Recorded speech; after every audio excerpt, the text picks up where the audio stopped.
시간입니다. 오늘은 헛되다라는 제목으로 함께 말씀 나누고자 합니다. 우리는 인생을 살면서 여러 가지 노력을 합니다. 그렇죠? 학생일 때는 좋은 성적을 얻기 위해서 열심히 공부를 하고요. 또 학교를 졸업하고 난 후에는 취직을 하기 위해서 열심히 노력을 합니다.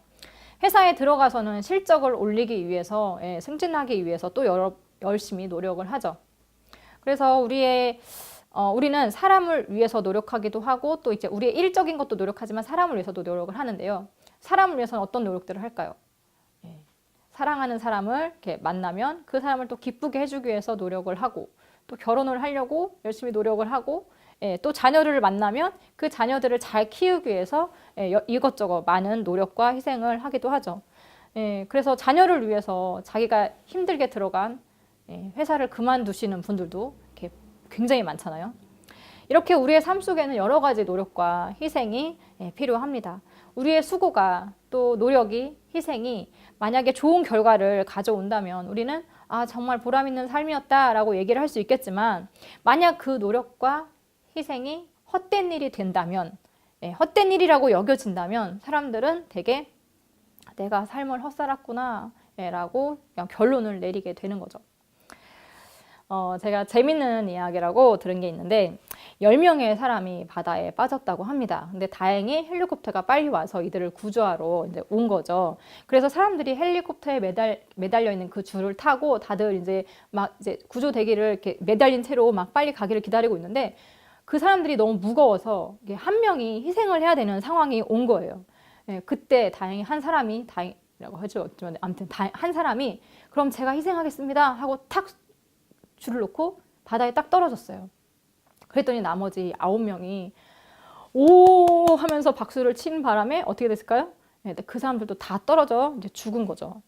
웃으라고 한 말인데요. 저는 그 말을 들으면서 먼저 떨어진 그 한 사람이 생각이 났어요. 그 사람의 목숨이 너무 아깝다. 왜냐하면 기껏 자신의 목숨을 희생해서 그 사람들을 전부 살리려고 했는데 어리석은 그들이 박수치다가 다 떨어져 죽어버렸잖아요. 그래서 그 희생이 너무 헛된 희생이라는 생각이 들면서 되게 웃긴 얘기가 아니라 너무 슬픈 얘기다라는 생각이 들었어요. 죽음의 순간 자신이 헛살았다고 느낀다면 얼마나 슬플까요? 죽을 때 내가 정말 한평생 잘 살았다 이렇게 말을 하면서 눈을 감을 수 있다면 얼마나 행복한 삶일까요? 아무 보람이나 실속이 없는 삶은 누구나 다 피하고 싶을 겁니다. 그런데 오늘 본문 말씀 전도서에서는요. 모든 것이 전부 다 헛되다고 말을 하고 있습니다. 헛되다라는 말은 성경에서도 여러 번 나오지만 특히 전도서에서 가장 많이 나오고 있습니다. 1장 3절을 보시면 해 아래에서 수고하는 모든 수고가 사람에게 무엇이 유익한가? 라고 되어 있어요. 해 아래에서, 그러니까 이 땅에서 행한 모든 수고가 유익함 없이 헛되다는 것이죠. 전부 바람을 잡는 것과 같다고 이 전도자는 말을 하고 있습니다. 이 전도자가 육신을 즐겁게 하는 것들, 그러니까 예를 들어서 술도 마셔보고 보물을 또 쌓아도 보고 그 다음에 처첩들도 많이 이렇게 두는 등 무엇이든지 자기의 마음이 원하는 것이 있으면 그 모든 것들을 다 해봤다는 거예요. 그런데 결국엔 다 해본 결과 결국엔 그 모든 것들이 다 무익하다라고 말을 합니다. 해 아래에서 한 모든 수고가 전부 아무리 잡으려고 해도 절대 잡을 수 없는 바람과 같이 그런 바람을 잡으려는 것처럼 헛된 수고라는 거죠. 여러분은 어떤 헛된 수고를 하고 계신가요? 누군가는 아름다워지고 싶어서 많은 노력들을 기울입니다. 계절마다 예쁜 옷을 사고요. 유행에 맞는 걸로 딱 사고 그리고 미용실에 가서 파마를 하거나 머리를 예쁘게 다듬기도 하고 염색도 하죠. 화장품도 이게 좋다고 하면 저거 써보고 저게 좋다고 하면 또 저거 써보고 막 바꿔가면서 아름다워지기 위해서 아름다움을 유지하기 위해서 열심히 여러 시도를 합니다. 또 몸매가 마음에 안 든다 그러면 몸매를 가꾸기 위해서 운동을 하기도 하고 다이어트도 하죠. 심지어 죽을 각오를 하고 성형수술을 하시는 분들도 계시죠. 그러니까 남녀노소 할 것 없이 대부분의 사람들이 좀 더 나은 모습을 갖기 위해서 여러 가지 노력을 합니다. 그런데 여러분도 다 아시다시피 잠언 31장 30절 말씀 보시면 고운 것도 거짓되고 아름다운 것도 헛되나 라고 했습니다. 아름다움을 영원히 유지할 수는 없기 때문이죠. 아름다움은 잠시일 뿐입니다.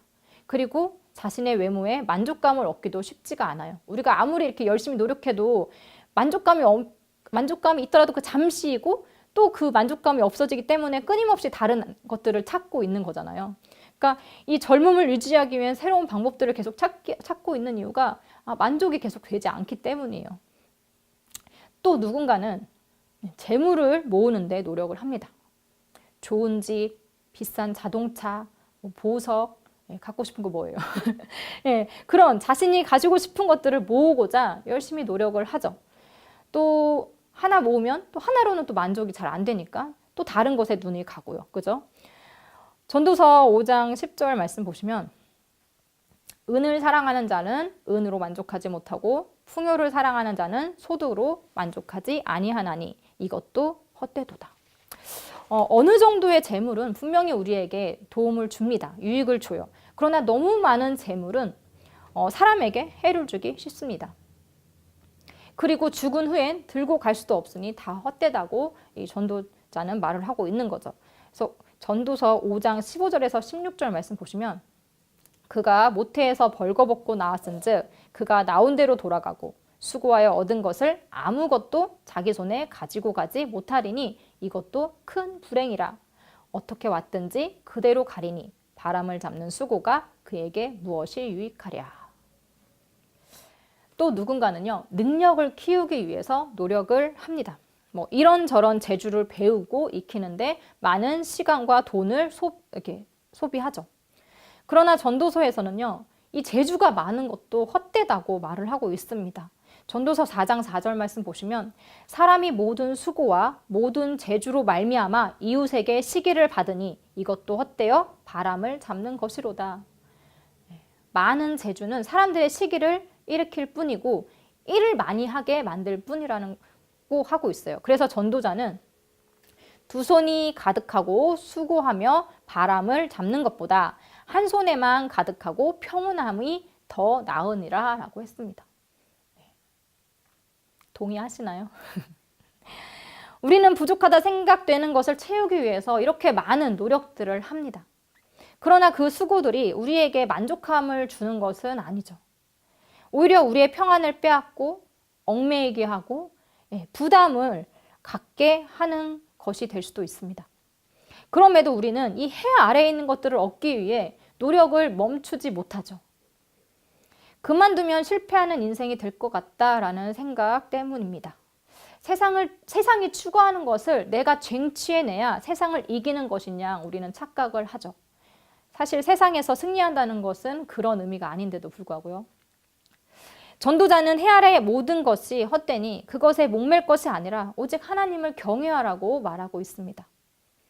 전도서 12장 13절에서 14절 말씀 보면 일의 결국을 다 들었으니 하나님을 경외하고 그의 명령들을 지킬지어다. 이것이 모든 사람의 본분이니라. 하나님은 모든 행위와 모든 은밀한 일을 선악간에 심판하시리라. 이 전도자는 이 세상이 헛됨을 말하면서 우리가 중요시해야 할 것이 무엇인지에 대해서 결론을 내립니다. 세상에서 추구하는 것보다 하나님의 말씀을 지키는 것이 우리가 해야 할 본분임을 기억하라는 것입니다. 우리의 수고가 헛된 것이 될지 그렇지 않을지 이 또한 하나님께 달려있기 때문입니다. 시편 127편 1절 말씀 보시면 여호와께서 집을 세우지 아니하시면 세우는 자의 수고가 헛되며 여호와께서 성을 지키지 아니하시면 파수꾼의 깨어있음이 헛되도다 라고 했습니다. 누가복음 16장에 부자와 거지 나사로의 이야기가 나오고 있는데 이것이 바로 전도서의 말씀을 잘 드러내 줍니다. 부자는 자색옷과 고운 베옷을 입고 날마다 호화롭게 살고 있었습니다. 그에 반해서 나사로는 거지였죠. 그는 살갗이 다 헐어서 상한 채로 집도 없이 부자의 대문 앞에 버려졌습니다. 그는 부자의 상에서 떨어진 것들을 주워 먹고 살았죠. 그러다가 나사로는 그리고 부자는 죽게 됩니다. 나사로는 천사들에게 받들려서 아브라함의 품에 갔고 부자는 음부에서 고통 중에 있게 됩니다. 이 부자는 하나님의 말씀대로 살지 않았기 때문에 지옥에 떨어지게 된 거죠. 하나님의 심판이 있을 것임을 선지자들을 통해서 듣긴 했지만 그것을 믿지 않았고 또 믿지 않았기에 하나님의 명령을 행하지 않았습니다. 그 결과 그는 지옥에서 불꽃 가운데 괴로움을 받게 된 것입니다. 부자는 후회했고 자신들의 형제들만큼은 자신과 같이 되기를 원치 않았습니다. 그러나 이미 늦었죠.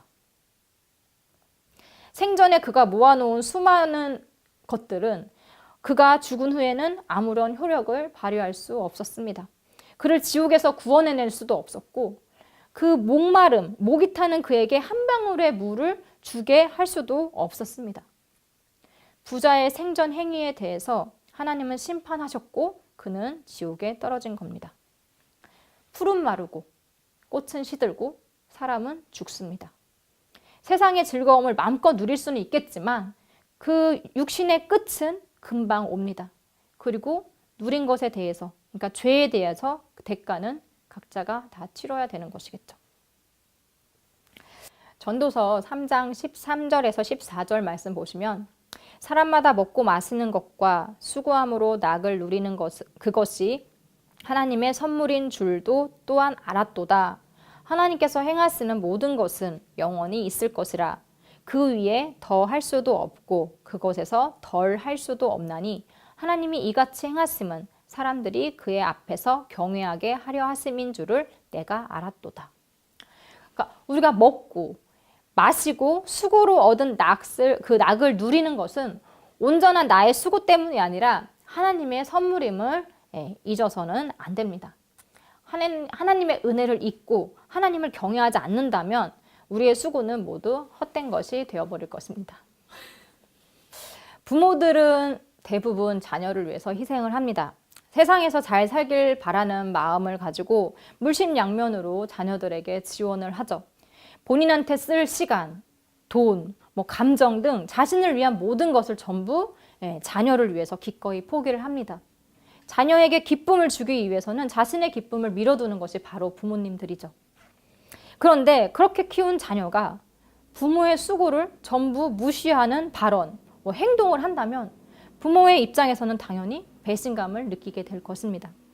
그동안 자녀를 위한 희생이 다 헛된 시간이었다는 생각이 들 겁니다. 하나님이 그런 마음이시지 않을까 생각을 해요.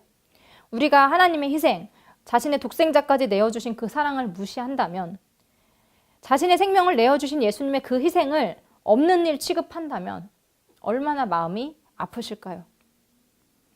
예수님은 우리 모두를 구원하시기 위해서 십자가에서 희생하셨습니다. 우리를 위해 죽으셨죠. 여러분, 이 희생의 죽음을 단순하게 생각을 하면 안 됩니다. 누군가를 위해서 그의 목숨을 주었다는 것은 그의 삶 전체를 다 준 것임을 의미합니다. 죽지 않았다면 그가 누렸을 모든 기쁨, 사랑, 행복의 기회, 그 전부를 다 준 것입니다. 그리고 그를 통해서 다른 사람이 누렸을 그 행복까지도 다 희생을 한 겁니다. 그런데 그러한 예수님의 희생을 헛된 것으로 만드는 것이 누군가요? 바로 우리입니다. 예수님은 이미 나에게 구원의 선물을 주셨는데 내가 그것을 거부한다면 예수님은 나에 한해서는 헛된 희생을 하게 된 거기에 헛된 희생을 하신 거죠. 헛되다는 말은 후회가 포함된 말입니다. 내가 행한 모든 노력이 헛된 것, 즉 아무것도 아닌 것이 되었다는 말이니까요. 그러나 이미 늦은, 돌이킬 수 없는 것이죠. 그래서 헛된 것입니다. 자신의 노력이 무의미해졌다는 것을 뜻합니다. 우리가 중요하다고 목숨보다 아끼는 것들, 그런 것들이 나중에 보면 전부 헛된 것일 수 있습니다. 그렇게 느끼는 날이 올 수도 있죠. 내가 놓지 못하는 것들, 놓으면 막 죽을 것 같은 것들이 사실은 의미 없는, 가치 없는 그런 것들일 수 있습니다. 오히려 내가 신경 쓰지 않았던 것들, 나중에 해야지 미뤄뒀던 것들, 그런 것들이 시간이 지나고 나면 너무나 큰 가치가 있었던 것임을 깨달을 수도 있습니다. 우리가 과거를 돌아보면서 후회하는 것들이 그런 걸 겁니다. 전도서의 이 전도자도 전부 자신이 경험한 후에 깨닫고 알게 된 것들이죠. 우리는 좀 미리 알아서 그 후회하는 것들을 좀 많이 없애야 할 텐데 말이죠. 물론 오늘 말씀을 듣고 여러분이 또 그리고 제가 바로 내려놓을 수 있을 거라는 생각은 하진 않습니다. 그러기 쉽지도 않을 테고요. 그러나 우리가 고민은 좀 해봤으면 좋겠습니다. 내가 얻으려고 또 유지하려고 애쓰고 있는 이것이 정말 내게 중요한 것인지, 또 다른 것을 얻기 위해서 포기했던 이것이 내게 있어 가장 중요한 것은 아니었는지 그렇게 생각을 해보는 게 좋을 것 같아요. 무엇이 중요한지 헷갈릴 때는 또 전도서를 읽어보시면 좋을 것 같습니다. 전도서를 보면요, 지금 막 아둥바둥 이렇게 살고 있는, 애쓰고 있는 것들이 다 별것 아닌 걸로 여겨져요. 물론 인생 허무하다, 다 부질없다, 이런 비관주의적인 시각을 가지라고 말씀드리는 것은 아닙니다. 내 인생에서 무엇이 중요한지 깨달아야 한다는 거죠. 내가 무엇을 위해서 노력을 해야 하는지 그 방향을 잘 잡아야 한다고 말씀드리는 겁니다. 이 세상이 전부인 것처럼 살다가는, 이 세상에서 잘 먹고 잘 사는 것만 추구하면서 살다가는 거지 나사로 이야기에 나오는 그 부자처럼 음부에서 괴로움을 당하는 처지가 될 확률이 높습니다. 우리는 늘 하나님 앞에 있음을 잊어서는 안 됩니다. 하나님 앞에 우리가 어떤 태도를 취해야 하는지가 중요합니다. 해 아래 모든 것이 헛되지만 그것이 하나님의 선물임을 인식하고 감사하면서 수고의 낙을 누리는 자가 복된 자입니다. 우리 모두 이 세상에서 헛된 것만을 쫓지 않고 하나님 경외하는 삶을 통해서 이 땅에서도 또 천국에서도 기쁨을 누리시기를 소망합니다. 말씀 마치도록 하겠습니다. 주의 기도로